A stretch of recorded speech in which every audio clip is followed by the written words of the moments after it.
আসসালামু আলাইকুম। নতুন একটা ব্লগে আপনাদেরকে স্বাগত জানাচ্ছি। ঘুম থেকে উঠেই দেখি ঝুম বৃষ্টি, কিন্তু কিছুক্ষণ পরে দেখলাম বৃষ্টি কিছুটা কমে গেছে। বারান্দা দিয়ে অনেকবার চেষ্টা করলাম হাত বাড়িয়ে বৃষ্টি ধরার, কিন্তু বৃষ্টি পেলাম না।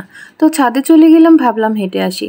কিন্তু এই সিদ্ধান্ত নিতে ঠিক যতটুকু সময় রেডি হয়ে যেতে যেতে এরই মধ্যে বৃষ্টি শুরু হয়ে গেছে বেশ জোরে সোরে। তো কি আর করা, বাসায় চলে আসলাম। এসে দেখি মাত্র 6টা বাজে, কিন্তু আমার ঘুম এলো না। তো কি আর করব, ভাবলাম দুপুরের রান্নাটা আজকে সকালেই করে ফেলি।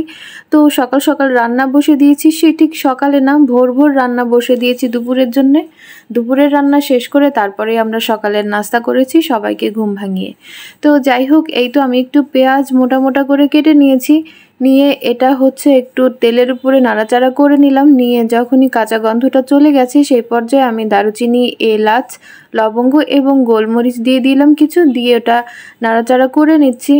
আমি মুরগির মাংস রান্না করব, সেজন্য এই মশলাটা প্রিপেয়ার করছি। তো এরপরে হলুদ, লাল মরিচের গুঁড়া আর বাটা মশলার মধ্যে দিয়েছি জিরা, আদা, পেঁয়াজ আর রসুন বাটা।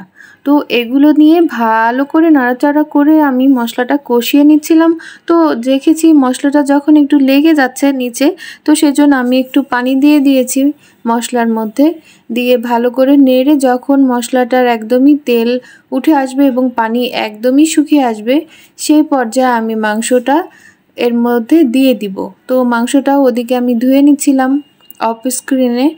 তো ধুয়ে আমি এটা হচ্ছে এই মশলা কষানো মশলার মধ্যে দিয়ে দিলাম।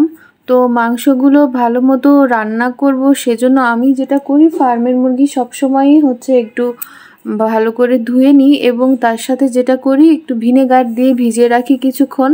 তো এই তো আজকে যেহেতু ফার্মের মুরগি রান্না করছি, তো একইভাবে ধুয়ে নিয়ে পরিষ্কার করে ওদিকে চিকেনটা রান্না করতে অন্য চুলায় বসিয়ে দিলাম। দিয়ে এদিকে আমি মাছ ভেজে নিচ্ছি, রুই মাছ। রুই মাছটা আজকে আমি শুধু ভুনা করব, কোনো সবজি বা আলু কিছু দিব না। তো মাছটা ভাজা প্রায় শেষ হয়ে যাচ্ছে, আর এদিকে আমি আগে থেকে সিদ্ধ করে রাখা আলুটা চিকেনের মধ্যে মিশিয়ে দিলাম। আলু দিয়ে কষানোর এ পর্যায়ে আমি হচ্ছে দেখব যখন একটু তেলটা উঠে এসেছে, তখন আমি আরও একটু পানি দিয়ে দিলাম। তো পানি দিয়ে মাংসটা ভালো করে কষাতে দিয়ে আমি ওই চুলাতে দিয়ে আবার এই চুলাতে আমি পাবদা মাছ রান্না করব, সেজন্যে হচ্ছে কিছু মাছের ঝোল তৈরি করার জন্যে কিছু পেঁয়াজ বাটা, কিছু জিরা বাটা দিয়ে দিয়েছি, হলুদ, লাল মরিচের গুঁড়া, এই তো আর কিছু তেমন দেওয়া হয়নি, হালকা মশলাই। তো এটাই কিছুক্ষণ নাড়াচাড়া করে কষিয়ে নিব। আর আমি পাবদা মাছটা আজকে রান্না করব হচ্ছে একটু বেগুন আর আলু দিয়ে। তো ওগুলো আগে কেটে ধুয়ে রেখেছিলাম, তো ওইটা অন্য চুলাতে দিয়ে দিলাম, ভালো করে নাড়াচাড়া করে কষিয়ে নিয়ে অন্য চুলাতে ঢেকে দিয়ে রেখে দিয়েছি। আর এই চুলাতে আমি রুই মাছের ঝোল করব, সেই জন্যে আমি একটু আদা, রসুন, পেঁয়াজ আর জিরা বাটা নিয়ে নিয়েছি, আর সেই সাথে লাল মরিচের গুঁড়া, হলুদের গুঁড়া দিয়ে আবার মশলাটা কষিয়ে নিলাম। এরপরে পানি দিয়ে মাছটা, ভাজা মাছটা এর মধ্যে দিয়ে দিয়েছি। তো এই তো মাছটা রান্না হচ্ছে, ওইদিকে আমার পাবদা মাছও রান্না প্রায় শেষের দিকে। তো মুরগি রান্নাটাও আমার হয়ে গেছে, ওটা আমি তুলে রেখে দিয়েছি। তো এই তো মাছ রান্না শেষ, এবং এটা নামানোর আগে আমি একটু ভাজা জিরার গুঁড়া দিয়ে দিয়েছি। দিয়ে হচ্ছে আমি এটা রেখে দিলাম ঢেকে হালকা তাপ দিয়ে।